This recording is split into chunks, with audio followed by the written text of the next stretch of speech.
The sound of a child's hand against an aging cheek should have been insignificant. A misdirected pat, a rough plaything of youth. Instead, it landed like an accusation.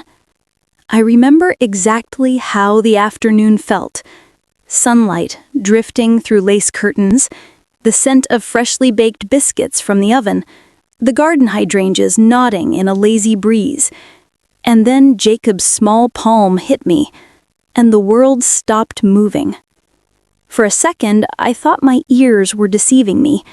I touched my cheek, fingers finding warmth more than pain, and looked up. My son, David, was standing in the doorway, shoulder leaning against the jamb, and he laughed, that light, unconcerned laugh people use when they want everything to stay small and harmless. "He's just playing, Mom," he said, as if the phrase could soften the sting.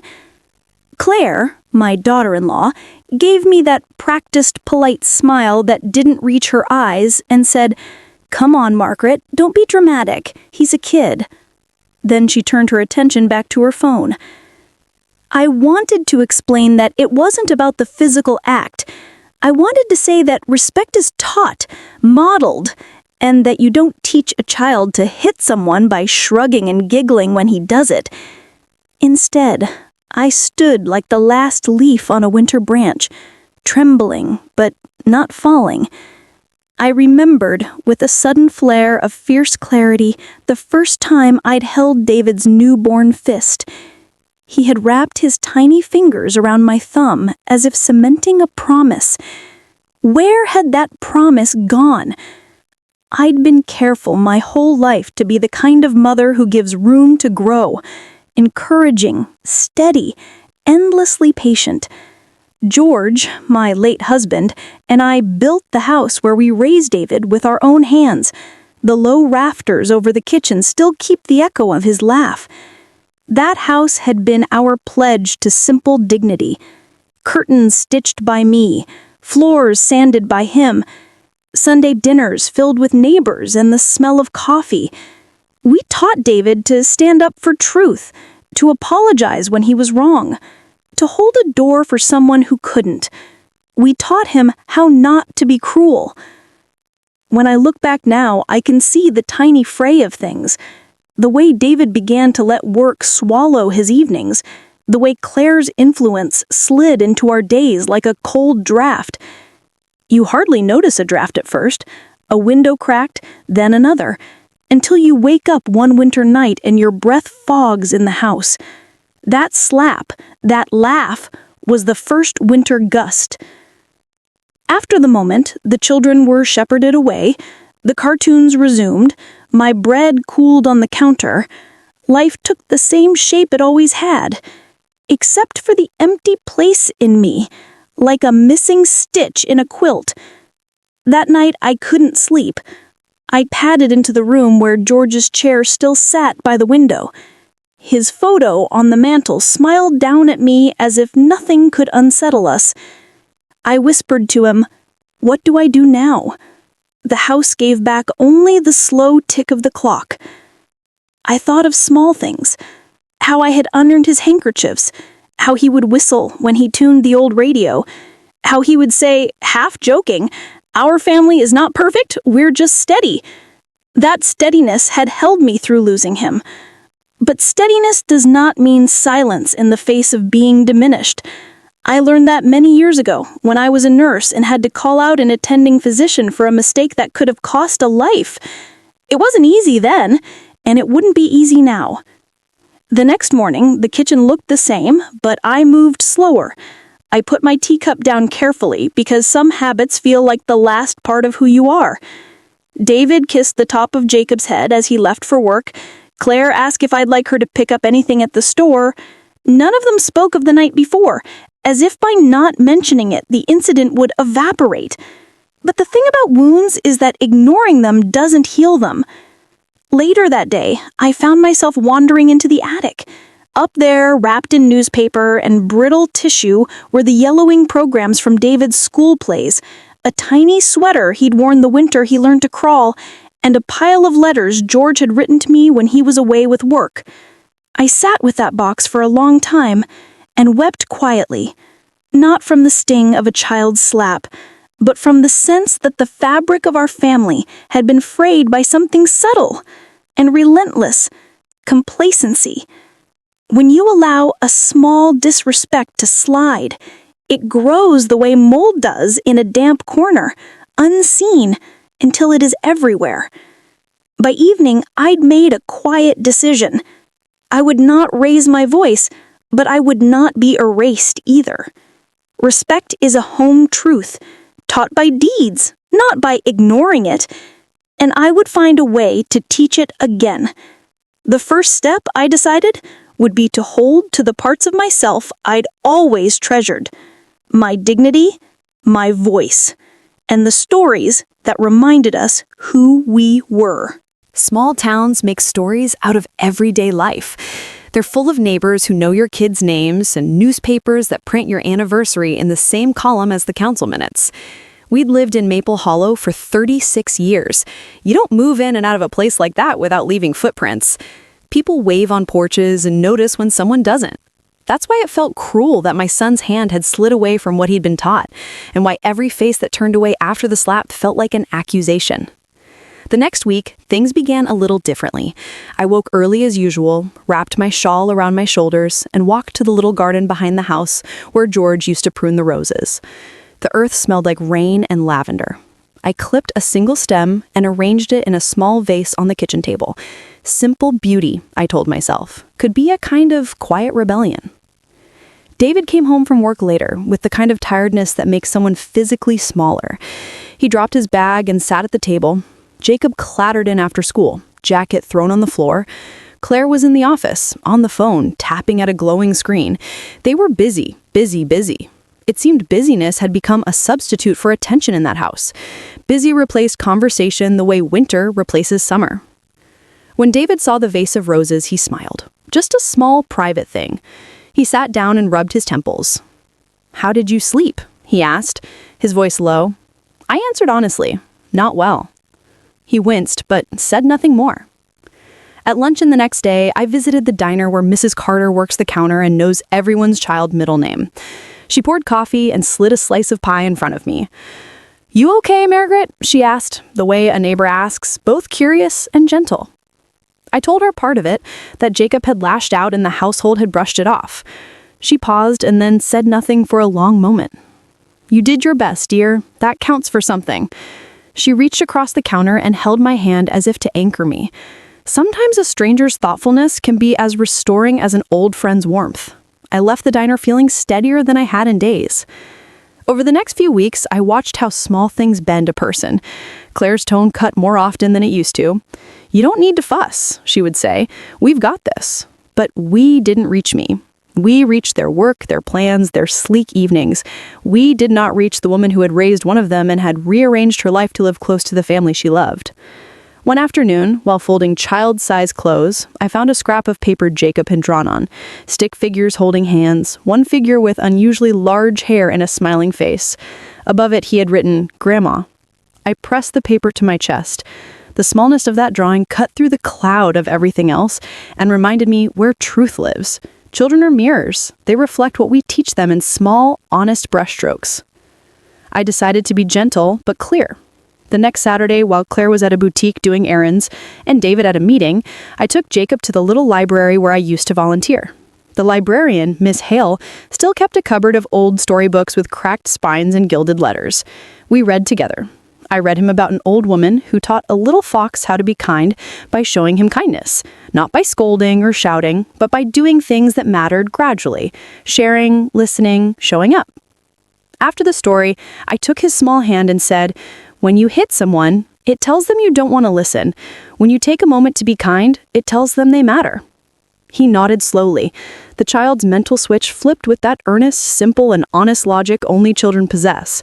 He asked if we could come by the garden later and plant seeds. We did, and he carefully buried the tiny seeds as if bearing a promise. That evening, Claire came home and found a trail of mud across the kitchen tiles, and Jacob asleep under his blanket with a dirt-smudged face. For once, she looked less annoyed and more human, all the complicated cords of being an adult tugging at her shoulders. She asked, He slept over your lap? And for the first time, she dropped the protective armor and admitted, I've been tired too. Work feels impossible sometimes. Her voice was softer than before. These small moments shifted something. Not seismic, not sudden, but in the way water wears away stone, they began to smooth the sharp edges around our family conversation. It gave me enough courage to stay, not because I wanted to be seen as the martyr in some story, but because I believed in the possibility that people can come back to themselves, that children can be retaught, and adults can remember who they once promised to be. Still, I kept remembering George's hand on mine in the hospital after he'd had his surgery years ago. His whisper, "Protect who you are, Marg." He never meant that protection to be stubbornness. He meant it to be clarity. I had always been proud of the life we'd built together. Quiet, truthful, and anchored in respect. At times I felt like I had to be vigilant for all of us. That vigilance was not of fury, but one of care. It was the kind of small, consistent thing that holds a house upright when wind and weather try to steal it away. The house needed tending like our garden. We had to pull the weeds of complacency before they took root. One short, unforgettable night changed everything. It wasn't dramatic in the way a movie uses a flash of lightning. It arrived as a quiet crisis that revealed who we were. Jacob got sick, real sick. His small body burned with a fever that climbed higher and higher. Claire called me at midnight, her voice frayed. "Margaret, can you come? He won't stop crying. I can't calm him." I'd been waiting for a call like that, though I hadn't known. There are those moments in life when experience, patience, and love make you indispensable. The world narrows and something ancient shifts, and you move.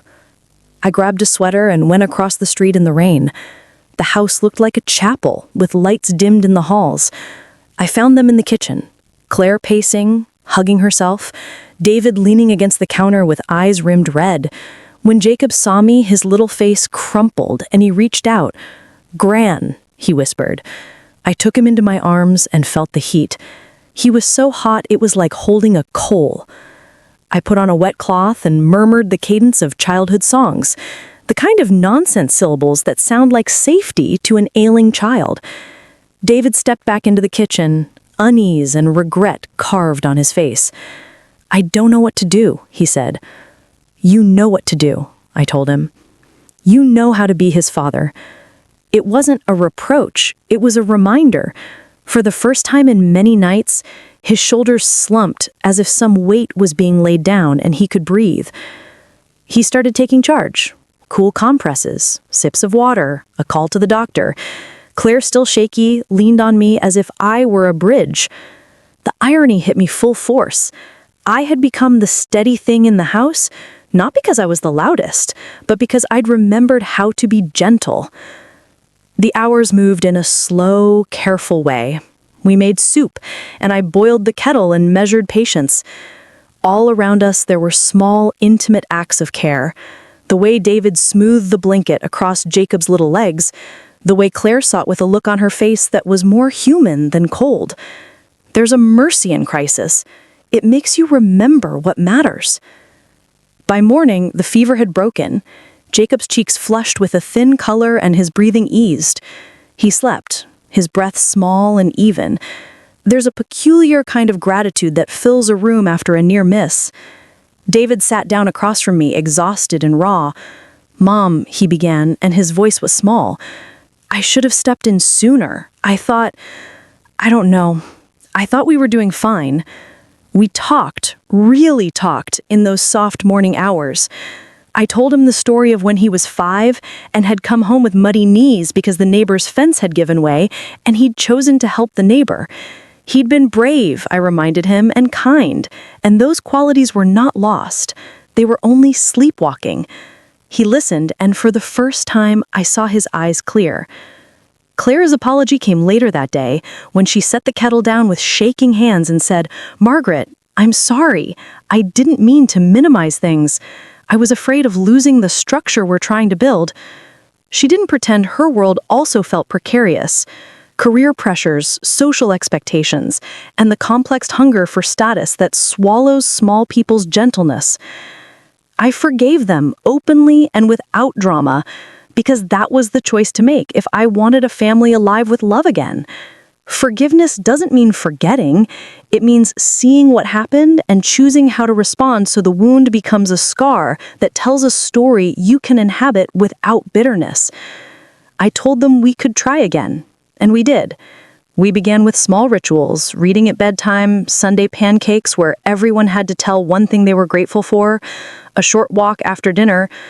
Jacob responded like a plant to water, opening into laughter, sticking his small hands into mine. Sometimes I'd find him practicing polite words he'd heard from me.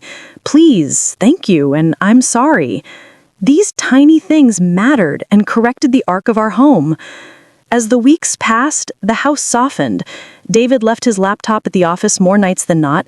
Claire took a breath and stopped answering the world in the middle of conversations.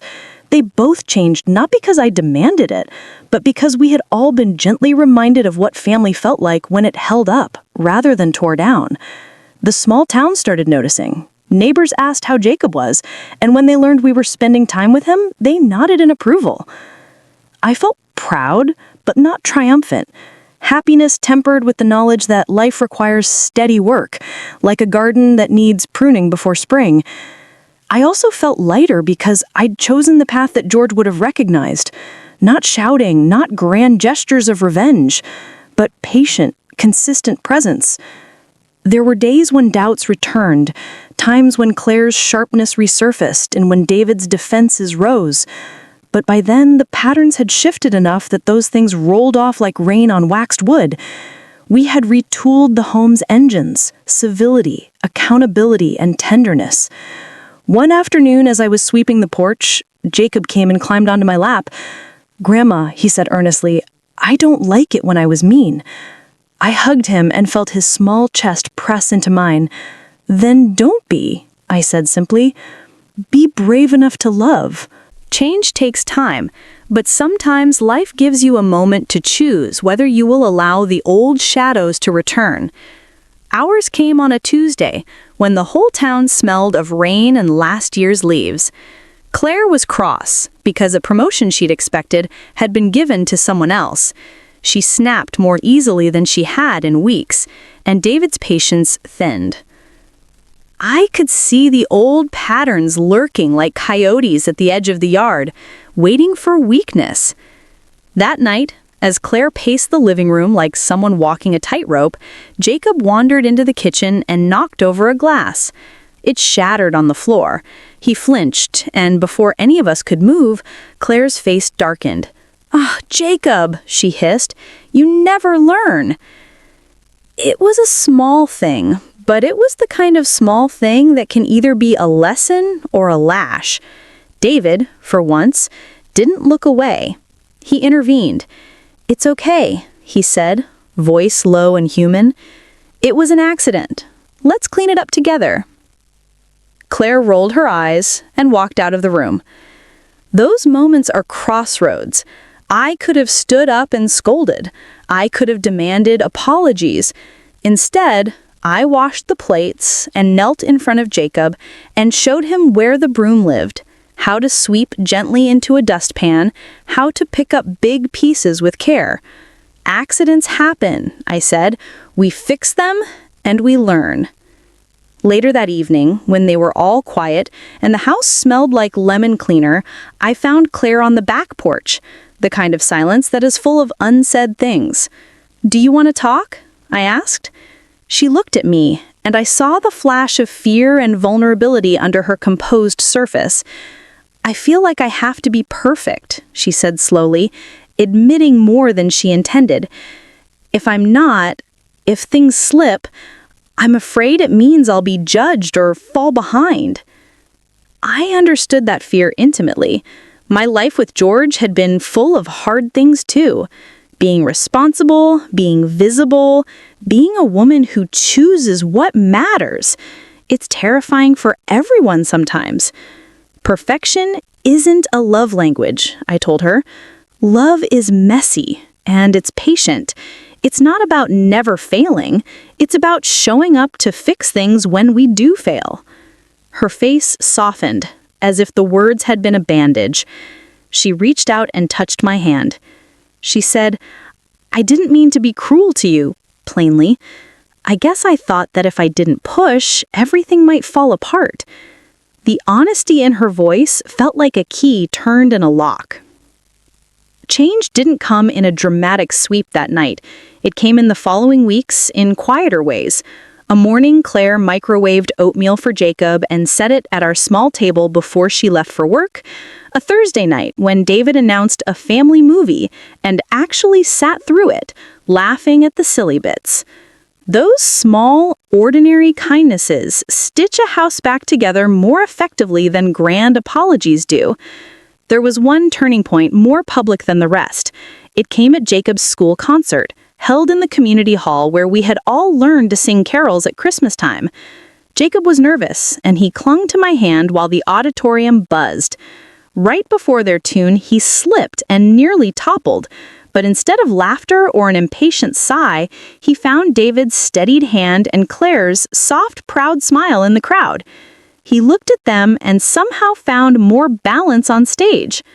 When the song ended and the applause grew, Claire and David stood together and cheered. The pride on their faces was real, uncomplicated.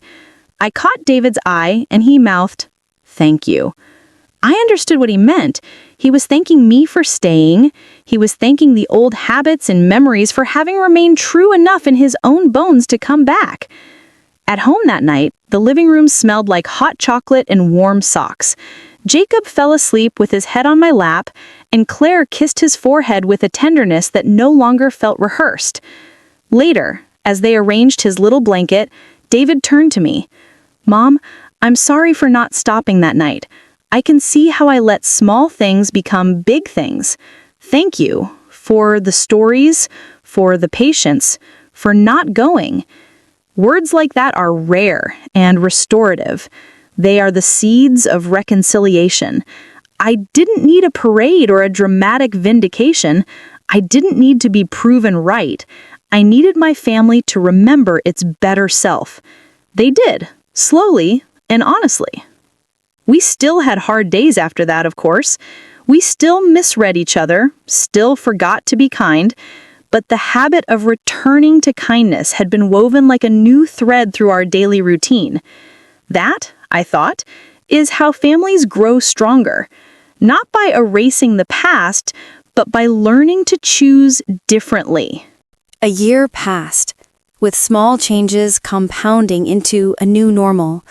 The house, which had at times felt like a place of slights and silences, became warm again. The living room held more laughter than lectures.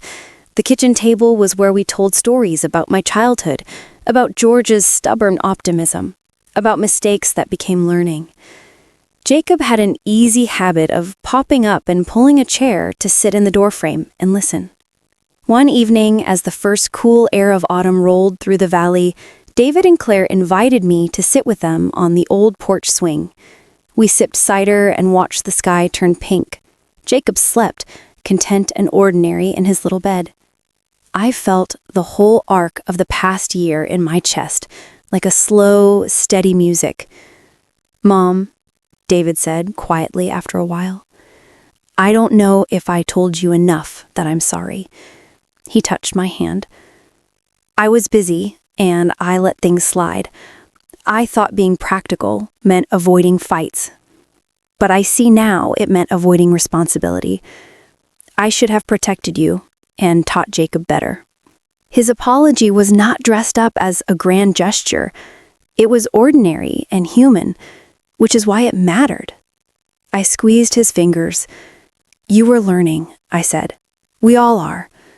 I forgive you, David." Forgiveness is not a grand eraser. It's a gift we give when we choose to put love ahead of pride. I wanted him to carry the lesson forward more than I wanted him to carry shame. Claire leaned forward, the porch light making a soft halo at the edge of her hair. "I'm sorry too," she said, simple and brave. "I was hard when I should have been kind. You welcomed me, and I forgot that grace is how families survive. I want to be better." Her voice had something earnest in it, unconditioned by social polish or a desire to be seen. It came from a different place. Then Jacob shuffled out, barefoot and in pajamas, and climbed onto the swing between us. He put his small head on my shoulder and sighed. "Grandma," he whispered, "I like our house." I realized at that moment that he had not only learned to be kinder, but he had been shown that home is where you are held. It's in the ordinary acts of being present. A blanket tucked around knees, a lullaby hummed when the thunder rolls, a plate set across the table. We sat there until stars filled the black sky. We didn't talk about the past so much as we lived in the present, which is its own kind of redemption. Later, as I tucked Jacob into bed, he looked at me with solemn little eyes and said, "Are you angry ever?" I kissed his forehead. "I get sad sometimes, my love, but being sad helps me see what to change." He nodded, accepting this with the surrender of children. I thought often of George, standing somewhere else in the weather and light I cannot name. I would sometimes talk to him as I thumbed through his old hat, silly conversations about the weather, the garden, or the way Jacob now pronounced simple words. One night, as the family dozed in front of a movie, I took his photograph from the mantel and whispered, "We came back, love." It wasn't dramatic. It was patient. I think you'd be proud. Forgiveness had not come as one big, sweeping act. There was no grand gesture, no cinematic confrontation. It arrived through the slow removal of sharp words, the practice of patience, the return to ritual at the breakfast table. It arrived when my son looked at me and chose responsibility over convenience. It arrived when Claire began to take small steps of humility. It arrived when Jacob pushed a plate to me and said, "This is for you, Grandma," and meant it. People sometimes ask whether forgiveness is weakness. From where I sit, it is the opposite. It is strength dressed in gentleness. It requires a courage many do not believe older women hold. The courage to remain, to teach, and to hope. I teach that as often as I can now at the little library or the garden club, where women of different ages gather and trade recipes in grief. I tell them what George taught me. Hold steady, hold true. The house breathed differently now. It felt like a place of second chances. The roses in the backyard were pruned but blooming, a small miracle of deliberate care.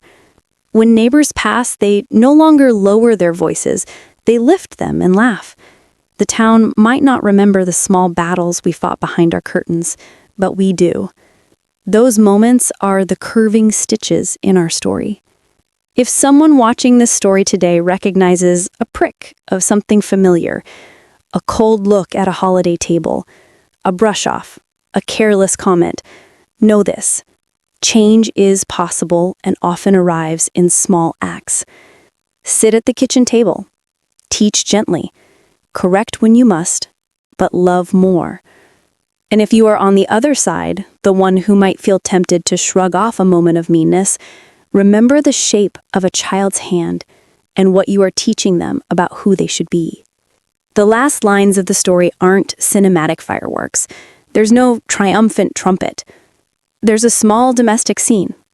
Jacob asleep, the kettle hissing softly, a photograph of George by the lamp, and a woman who decided not to leave, who stayed, who forgave, and whose heart was mended not by punishment, but by the slow, tender return of those she loved. I look at the photograph and whisper, "We came home, George." He would have smiled, and so do I.